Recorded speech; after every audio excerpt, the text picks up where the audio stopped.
João 1, no versículo 12, diz o seguinte: Mas a todos quantos o receberam, deu-lhes o poder de serem feitos filhos de Deus, aos que creem no seu nome. Há uns dias atrás eu andei me perguntando, será que eu sou filho legítimo ou filho adotivo de Deus? E eu descobri que todos nós somos adotivos. E como se não bastasse, eu comecei a me perguntar, mas quais são as diferenças? Por mais que eu soubesse, por mais que seja óbvio, eu queria falar para mim mesmo. As diferenças é que o filho legítimo, ele carrega o sangue, carrega o DNA, ele carrega os traços do pai, ele carrega a grande semelhança daquela família biológica e também carrega consigo os direitos. O filho adotivo, ele só tem aquilo que aquela família concede a ele ter. Só que eu não entendia que a graça de Deus, ela nos dá o mesmo direito que o filho legítimo. E quando a gente não entende isso, a gente renuncia a nossa carne, a gente renuncia o nosso desejo, a gente ganha vidas, a gente pertence a ministérios, faz obras missionárias. E eu não estou falando isso como se fosse errado, pelo contrário, isso é o Evangelho, essa é a vontade de Deus.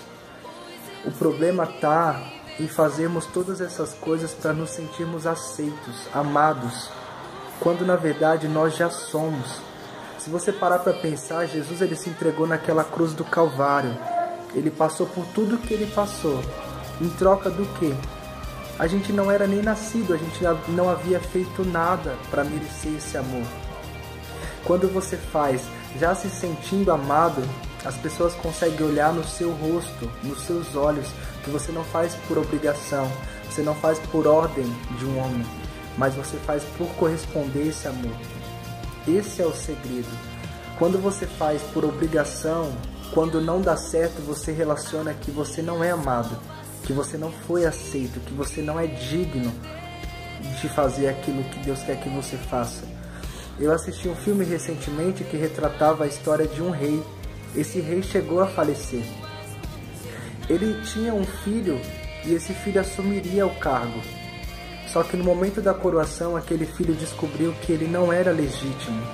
E a lei obrigava que fosse legítimo, que fosse da linhagem do rei. Ele tinha um primo que era da linhagem, então aquele primo estava disposto e prestes a assumir o reinado. Só que aí acharam um documento feito pelo rei, dando total direito daquele filho adotivo se tornar o próximo rei daquele povo. E é exatamente isso que Deus faz. Deus ele já te aceitou. Deus ele já te deu o direito de ser filho. Você só precisa crer. A graça de Deus, ela nos dá algo sem ao menos merecer. Porque a graça é isso, favor imerecido. Então faça as coisas não porque pessoas disseram para você fazer. Não por se sentir obrigado porque você vai ser salvo através disso. Mas porque você é amado. E você corresponde a esse amor. E eu queria que você entendesse uma outra coisa também. Jesus ele não quer somente te encher de bênçãos. Ele quer que você seja cheio do Espírito Santo. Porque se você for cheio do Espírito Santo, as bênçãos elas te acompanharão. Isso é uma consequência. Muitas pessoas hoje elas se conectam a bênçãos e se mantêm distante do abençoador. E aí quando a bênção acaba, porque tudo que a gente conquista é passageiro, elas sentem um vazio. E esse vazio ele só pode ser preenchido por Jesus. Seja cheio do Espírito Santo. Seja cheio de Deus, seja cheio do seu Pai. Porque Deus ele não quer que você conheça Ele porque uma pessoa disse para você a respeito dele. Porque a Bíblia diz a respeito dele ou porque o pastor da sua igreja pregue.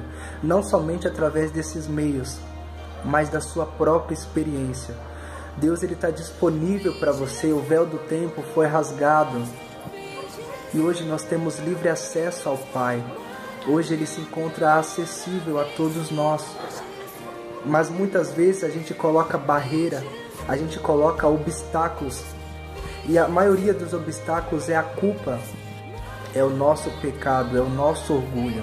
Então elimine essa culpa, repreenda todas as sementes que o diabo tem colocado na sua mente e se aproxime de Deus, tenha experiência, comece a pregar para as pessoas a respeito de uma pessoa que você conhece, não uma pessoa que você somente ouviu falar. Deus ele quer se revelar a você Tudo bem, as pessoas elas precisam ser usadas por Deus para falar com você, mas Deus ele quer falar diretamente com você. Dê ouvidos àquilo que o Espírito Santo tem a te dizer, porque não existe nada melhor do que você pregar a respeito de uma pessoa que você conhece, a respeito de uma pessoa que você tem convicção que é o melhor caminho que alguém pode seguir. Em nome de Jesus.